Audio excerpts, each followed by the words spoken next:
Bonjour à tous, je suis ravie de vous retrouver et je croise les doigts pour que tout se passe bien dans cet enregistrement puisque c'est le troisième. J'ai dû recommencer 2 fois, mon ordinateur a d'abord fait une mise à jour sauvage pendant que j'enregistrais la première fois et la deuxième fois l'image se figeait et vraiment il avait visiblement du mal à processer les nouvelles informations qui étaient arrivées jusqu'à lui. Donc je lui ai laissé un peu de temps, j'espère que ça va mieux pour lui et je croise les doigts pour pouvoir enregistrer cette vidéo et vous partager les informations que je veux vous donner aujourd'hui à travers cet enregistrement. Donc j'espère que je vais pas trop bafouiller parce que je commence à fatiguer de répéter tout le temps la même chose. Donc aujourd'hui, je voulais vous parler de carnet de printemps. J'adore le printemps, c'est vraiment ma saison préférée. C'est une saison qu'on attend parce que l'hiver parfois est long, même si l'hiver là était un peu bizarre au niveau de la météo et des températures et là il fait assez chaud en ce moment. Mais c'est les jours qui grandissent, le printemps, c'est l'explosion de couleurs. Enfin, vraiment, c'est ce que j'adore dans cette saison, qui reste quand même une saison aussi modérée, parce que j'aime surtout les saisons de transition, le printemps et l'automne, et aussi parce que ce sont 2 saisons dans lesquelles les couleurs explosent, et c'est vraiment, pour une créative comme moi, c'est vraiment agréable. Donc, j'ai eu envie de créer un atelier autour du printemps. J'avais déjà proposé un atelier il y a longtemps, c'était un tout petit atelier gratuit, c'était en 2016 ou 2017, certaines d'entre vous y ont peut-être participé à l'époque, c'était juste quelques sujets d'écriture autour de la thématique du printemps que je proposais. Là, j'ai eu envie de quelque chose de différent, de plus long, enfin voilà, d'un vrai atelier qui mêle l'écriture et la créativité, les couleurs, voilà, explorer la peinture, l'aquarelle, le collage, de vraiment aussi arriver à traduire dans un carnet ce que je ressens et donc ce que les participantes à l'atelier ressentiront au moment du printemps. L'idée aussi de vraiment creuser cette idée de carnet créatif, un peu comme un carnet d'idées, un carnet dans lequel on va faire des palettes de couleurs, faire des petits croquis, tout ça autour du printemps. Donc ça sort un petit peu de mes habitudes, puisqu'on va quand même écrire, mais pas que. J'avais envie d'explorer aussi vraiment toutes mes facettes créatives, ou quasiment toutes, et en faisant ça dans un carnet. Concrètement, comment ça va se passer? C'est un atelier en ligne qui commence le 26 février. Alors oui, je le fais commencer avant le printemps parce qu'en fait, j'avais quelques petites contraintes. C'est que je voulais qu'il dure 2 mois et je voulais qu'il se finisse avant le mois de mai parce que le mois de mai est un mois très festif dans mon groupe du labo et qui demande beaucoup qui me demande à moi beaucoup d'énergie pour préparer ces moments festifs et qui occupe beaucoup les personnes du groupe du labo, et je savais que certaines personnes du groupe du labo voulaient participer à cet atelier autour du printemps, donc voilà, j'ai fait avec ces contraintes, et puis je trouve ça bien de commencer un petit peu avant, parce que déjà je suis super impatiente, et puis ça nous permet de nous mettre dans l'ambiance du printemps. Voilà, on va réfléchir un peu à ce qu'on attend de notre printemps, ce qu'on aimerait faire dans ce printemps, de faire des listes de vœux, un peu des wish lists de ce qu'on veut faire dans le printemps, voilà. Donc c'est pas mal de commencer un petit peu avant que la saison au niveau du calendrier commence. Ça se finira donc le 3 mai. Ça se passe comme d'habitude en ligne. Mes ateliers, il y a j'ai 3 façons de communiquer avec vous. J'envoie tout le contenu par mail. Donc mes propositions, que ce soit propositions d'écriture ou propositions plus plastique, art plastique. Là, je ferai un mail par semaine avec à chaque fois donc deux propositions, une plus tournée vers l'écriture, une plus tournée vers l'illustration, les couleurs, etc. Et parfois, ça sera la même proposition qu'on illustre. Les deux seront un collage à partir duquel on va écrire un texte. Enfin voilà, les deux seront liés. Puis parfois, ça sera juste une technique, un texte et puis une technique qui ne seront pas forcément liées, mais la technique permettra d'illustrer le texte ou pas. Rien n'est jamais obligatoire dans mes ateliers. On fait un peu ce qu'on veut. S'il y a une proposition qui ne vous plaît pas du tout, vous n'êtes pas obligé de la faire, ou vous n'êtes pas obligé de la faire au moment où ça vient. Vous pouvez la mettre plus tard dans votre carnet. Il n'y a pas d'idée de chronologie par rapport aux personnes qui ont travaillé, qui ont participé à l'atelier de cet été, carnet d'été. C'est vraiment... Je ne l'ai pas du tout envisagé de la même façon, puisque carnet d'été, c'était vraiment un carnet qu'on créait de manière chronologique, où on racontait notre été. Là, c'est pas du tout le cas. On ne va pas raconter notre printemps. Alors, il y aura quelques textes d'écriture autobiographique, comme des souvenirs de printemps, ou peut-être à la fin de l'atelier, on pourra faire un petit bilan du printemps qu'on vient de vivre.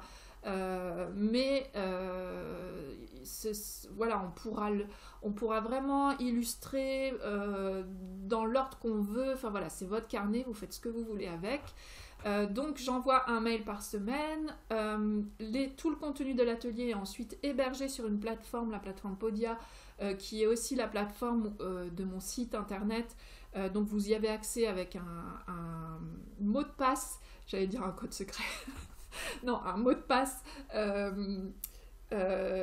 Et donc vous avez accès au contenu de tous les ateliers que vous avez fait avec moi. Donc si c'est votre premier atelier, vous avez l'atelier carnet de printemps. Mais si vous avez fait d'autres ateliers, vous pouvez aussi retrouver tout le contenu des autres ateliers, du labo, etc. Donc ça me permet de vraiment bien organiser les ateliers. Vous pouvez vous y retrouver facilement. C'est plus facile que dans les mails qu'on perd, qu'on supprime, voilà. Ça évite de surcharger la boîte mail. Et puis c'est plus facile aussi que sur le groupe Facebook où les posts se mélangent. Enfin voilà. Et puis donc on a un groupe privé sur Facebook qui nous permet de communiquer, d'échanger nos idées. Je peux répondre à vos questions. Je fais des lives durant l'atelier pour répondre à vos questions, pour lancer des nouvelles choses, vous montrer des choses. Parfois j'ai besoin de réexpliquer des choses. Parfois aussi j'aime bien faire des petits pep talk, comme disent les Québécois, des petits discours d'encouragement ou parfois j'ai des prises de conscience créatives, donc je viens les partager avec vous dans le groupe grâce au live. Parfois dans mes mails je fais aussi des vidéos pour vous montrer telle ou telle technique qui sont...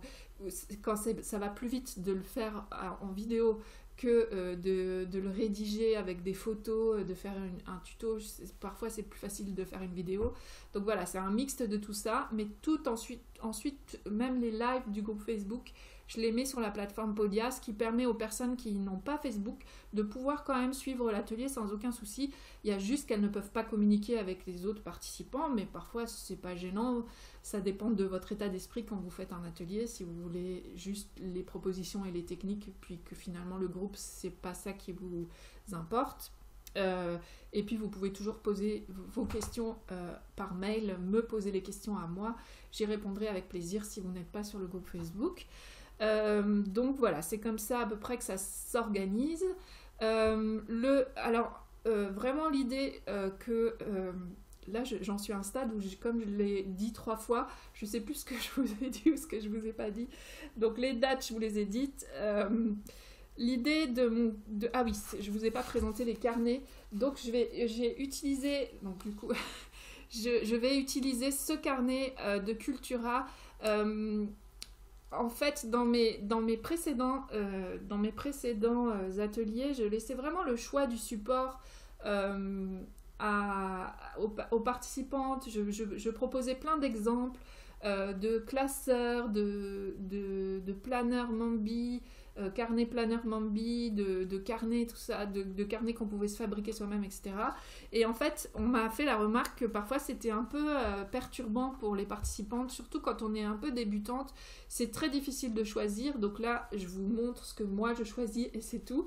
Donc j'ai un peu réfléchi à quel type de carnet je voulais avoir. Et je voulais un carnet très simple, avec pas trop de pages et pas trop gros pour que quand on se lance dans une création, ça prenne pas trop de temps à la réaliser, que ce soit une petite création. Et voilà, donc j'ai trouvé ces carnets à Creativa, c'est à Cultura, pardon, c'est un lot de 2 carnets. Il y a un carnet avec des lignes et un carnet avec des feuilles blanches. C'est celui que je vais utiliser. J'aime beaucoup que la couverture soit neutre. Je ne sais pas du tout encore ce que je vais faire comme couverture, mais ça permet de plein de possibilités au niveau de la décoration. Soit on recouvre tout, soit on peut carrément faire aussi une couverture qu'on vient, un peu comme un protège-cahier qu'on vient replier sur les bords. Il y a plein de possibilités, mais si on a envie de garder avec juste une étiquette mon carnet de printemps, c'est parfait aussi. Donc j'ai bien aimé ça. J'ai aimé que 64 pages, c'est pas trop et c'est quand même largement suffisant pour ce qu'on veut faire. Et j'ai aimé le prix aussi parce que je crois que le lot de 2 carnets c'est 3,99 €. Donc voilà, si vous savez pas quoi prendre, ben vous avez ces carnets à Cultura et le papier a l'air d'assez bonne qualité. Même si on va beaucoup faire de collage, parce que par exemple si on fait de l'aquarelle, on prendra du papier aquarelle qu'on viendra coller dans notre carnet d'expérience. Moi je le vois vraiment, je l'imagine vraiment comme plutôt qu'un carnet de récits de vie comme je fais d'habitude, hein, on raconte l'été, le quotidien comme mes 2 derniers ateliers. C'est plus un carnet d'expérimentation autour de la saison du printemps où on va raconter des choses autour du printemps, donc quand même d'écriture autobiographique, d'écriture de soi, de ce qu'on aime, de ce qu'on n'aime pas, de ce qu'on aimerait pendant cette saison, ses goûts, etc. Ses rituels de printemps, bref, tout ce qu'on peut raconter autour de la saison. Et aussi d'écriture créative, comme je vais vous faire des propositions d'écriture. Alors on va aller chercher dans les textes, les œuvres picturales aussi, ce qu'on peut trouver autour du printemps. Et puis ensuite, tout ce qui est autour donc je vais vous proposer aussi de la création autour de l'écriture, création poétique, création à partir de situations, par exemple écrire à partir d'une image printanière, un petit texte de fiction, bref. Donc il y aura toute une partie écriture et puis une partie où on va explorer les couleurs du printemps, on va faire des collages. Il y a vraiment tout ce qui est fleurs, qui moi j'adore dessiner des fleurs, donc il y aura forcément des dessins de fleurs dans mon carnet. Voilà, je vais vous faire toute une palette de propositions et après à vous de piocher ce que vous avez envie d'expérimenter ou pas. C'est votre carnet, vous faites comme vous en avez envie, mais je l'ai vraiment imaginé comme un carnet d'expérience autour du printemps, un carnet pour s'amuser. On va pas aller chercher la perfection, c'est vraiment, même si vous n'avez jamais fait d'aquarelle, même si vous n'avez jamais mélangé des couleurs, fait une palette, c'est l'occasion d'essayer et de consigner ça. C'est plus un carnet dans lequel on va consigner nos expériences autour de la thématique du printemps et qu'on gardera en mémoire comme ça, voilà, d'un moment créatif en groupe dans un atelier autour du printemps. Ça ne veut pas dire que ce qu'on fera c'est moche, ce sera moche, mais ce que je veux dire c'est qu'on va pas chercher forcément à créer quelque chose de beau, mais juste à s'amuser avec les couleurs, avec les mots et à échanger aussi. J'ai prévu des échanges entre les membres du groupe. Voilà, ça va être une fête. J'ai vraiment envie que cet atelier soit décontracté et qu'on profite de l'arrivée des beaux jours pour s'amuser avec notre créativité, avec notre écriture. Voilà. Je vois que ça fait 14 minutes que je parle, plus toutes les autres fois que j'ai parlé avant.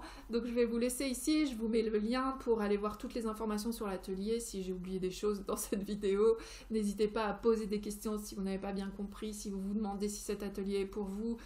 Moi je le conçois vraiment comme ouvert à tous, toute personne qui a envie de s'amuser avec les mots, s'amuser avec les couleurs, même si vous n'avez jamais tenu de journal, même si vous n'avez jamais écrit, même si vous n'avez jamais touché une palette d'aquarelle, vous pouvez tester. Et aussi, je sais ce que j'ai oublié de vous dire, c'est que vous n'avez pas besoin d'avoir beaucoup de matériel pour participer à cet atelier.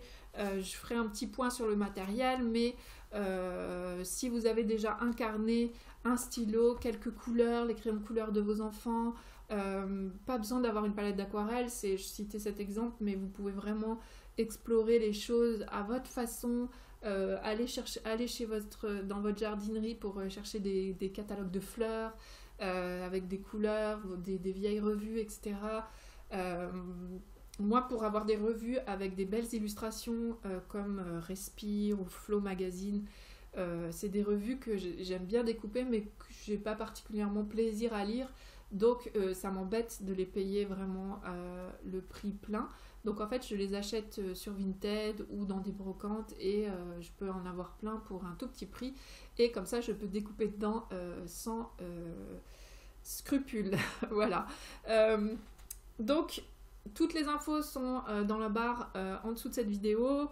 N'hésitez pas à poser des questions dans les commentaires, je vous attends dans cet atelier et sinon je vous souhaite une très belle semaine pleine de créativité et de joie et je vous retrouve la semaine prochaine pour une nouvelle vidéo. Salut!